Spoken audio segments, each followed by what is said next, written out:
Guys, so I'm mostly doing this video for one of my good friends, Myra. She's going to be going to England soon, and I've been there or was there for like a year. So I had a lot of time and just a lot of time to do things that tourist people would do there in a year. But I think she's only going for a little bit, so I'm going to give some recommendations of what or where I went. Okay, so there's a whole bunch of things, and I think if I can or have time, I will link some stuff on the bottom and maybe show some pictures just in case if you guys wanted to go too, or just to see what it looked like. So my first, and if I would go again, and okay, let's start over. If I would go again, the first thing that I would go to is because I'm like a huge Harry Potter fan, so I would go here again. Is the Harry Potter studio. It's where they filmed the Harry Potter movies, and it was just so awesome because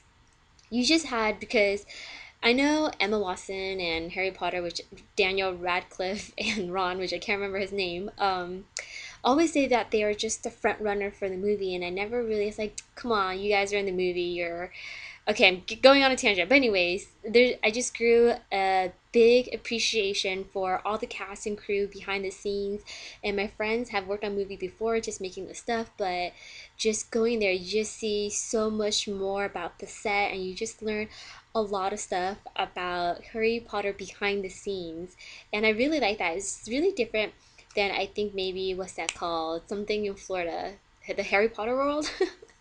I've never been there, but I've seen pictures. And the thing is, with the Harry Potter tour in London, it's not really specifically in London. It's like a couple hours away, but it's kind of on the way to like I think maybe I'm wrong, but on the way to Stonehenge and Bath. I'm not really sure, but I know. Okay, I'm gonna talk about that in a little bit. But anyways, I really liked it. It was just the best thing that I've always remember about being there. I just was so happy that I was able to like see that because I'm just a Harry Potter fanatic. So yeah, um, so that would be something I recommend. That's like number one thing. The second thing is I think all these are in the same tour, like the same direction. So you can go and check, and they give you one ticket for all these destination, and it's just the best price for it. So Bath and the Stonehenge. Bath is like a little city, and I actually really like it. It's also kind of a college town a little bit, because there's a university there or a uni there, and I really like it because it's not the same vibe as London because there's greens and there's trees, and I think there was water, and I love the and it was blue, like blue skies, where in London is usually gray and cars and buildings and no trees and no greens and no blues and no water. So yeah, I really like Bath as well. And Stonehenge is just pretty cool because I've always seen it in pictures and in history book and stuff like that. And just to see it in real life, it's just kind of real life. It's just amazing. So I think those three I did all in one day. I'm pretty sure I did, but I will maybe look that up for you guys. So I really like those three. If you guys have time, and that's all in a day's trip, really. Or Harry Potter might be all in a day's trip, and then I went to Stonehenge and Bath because I remember going that in that direction. There was like a combo tour or something like that because it was the same way.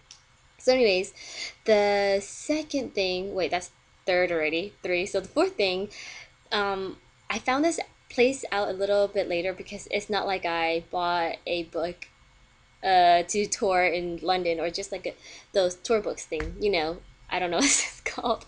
Um, is I really like Covent Garden. That was like my favorite place in England that was close to me. So, or in London. So it was like only 20 minutes away from where I live. And if I could go there quite often, that's like, if I were to go anywhere, that's where I would go, is Covent Garden. It's just a lot of little shops, and there's I think a lot of tourist people there because it's like kind of a tourist destination. But I really like that area because there's just a lot of different parts about it. So for one, I really love shopping, and that's where I like that area. There's also, if you go further back, there's like a garden area. I don't know how to explain, but Covent Garden is a place I definitely would highly recommend, and it's really easy to find because it's right off the tube. Um, so yes, so that's the fourth thing. Let me see. And the regular tourist thing that people like to do is going to Buckingham Palace. Buckingham Palace. Um, where else do they go? And Buckingham Palace, they're all really close together, so I would say you should look on a map. Like look on a map, and there's like tourist destination, and they're all really all close together, and you can just walk to all of them. It's not really that far because although it seems somewhat far, it's not that far at all because here in the US everything's just so wide and everyone drives everywhere. But London is like more squish and condensed together.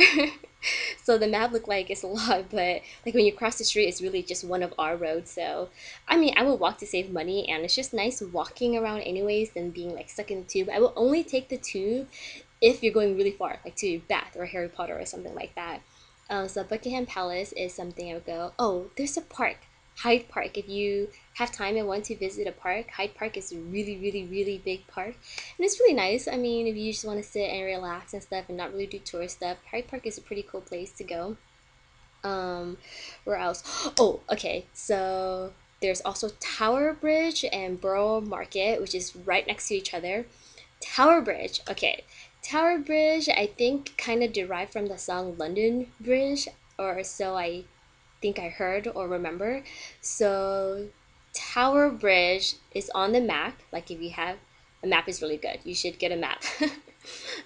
So there's Tower Bridge, but then people always mistake it for the London Bridge.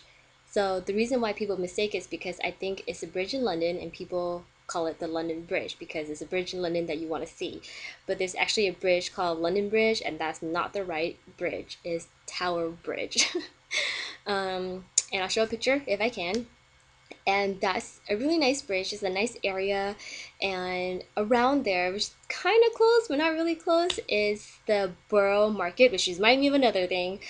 So the Borough Market is kind of just like what you call that here, farmers market kind of, but people tourists like to go to Borough's Market.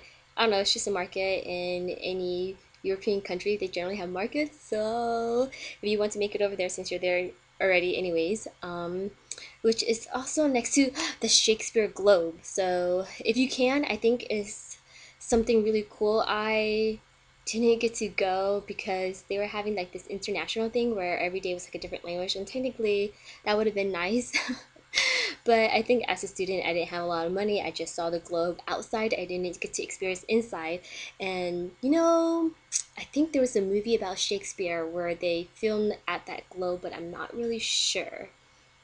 But that is where back then when Shakespeare had his play, I think they had it there at Shakespeare Globe. I'm pretty sure it's the same one, but maybe don't take my word on it because I'm not really good with my history and that stuff. But yeah, so that's Shakespeare Globe, and I think it's pretty a pretty cool area. So I would go there too if you can. I know it's a lot of stuff.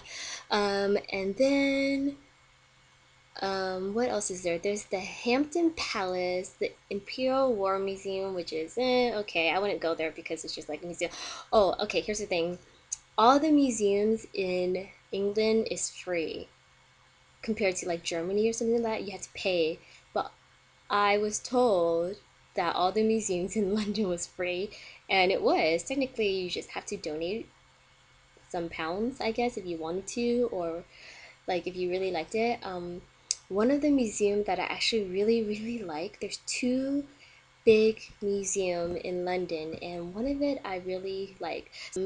So what was that museum called?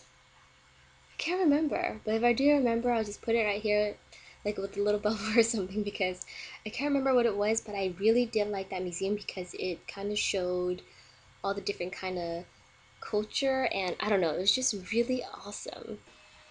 Okay, so let me think where else.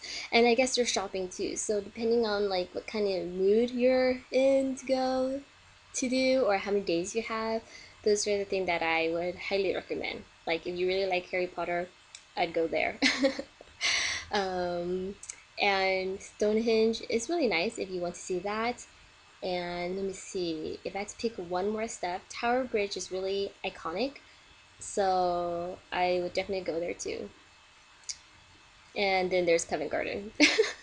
I'm just naming all the stuff. I guess that's like the order that I would go in. Um, and yeah, if I think of more stuff, I will probably just have like a picture up or something like that. And I hope this helped, and I will see you all later. Okay, so I totally forgot the main stuff, which this is the London Eye. It's a Ferris wheel, and a lot of people like to go up in it, but I don't know. I think I prefer it from a distance. It looks a lot nicer. I didn't go up it because I didn't want to pay a lot of pounds just to go on the London Eye, but I saw it at nighttime and it was really beautiful. I also forgot about Piccadilly Circus, which is kind of like when I first came there, people keep saying it's like the small thing, quote quote, of Times Square. But yeah, it's nothing like that. It's really tiny. So Piccadilly Circus was something people always like to see there as well. And the last thing is Big Ben. I also forgot about the three iconic places of England. So yeah, these three you could do like all in a day. And the last thing is Notting Hill. If you have time for that, Notting Hill is just like a little antique row of London, and I think a movie was filmed there. I just can't remember which one. So yeah, Notting Hill is just a little nice area. So I think you can just pick and choose which one you want to go to most depending on the time that you have, because there's just tons of things that to do there. Yeah, I hope this helped. Give this video a thumbs up if it helped you, and I'll see you guys later. Bye.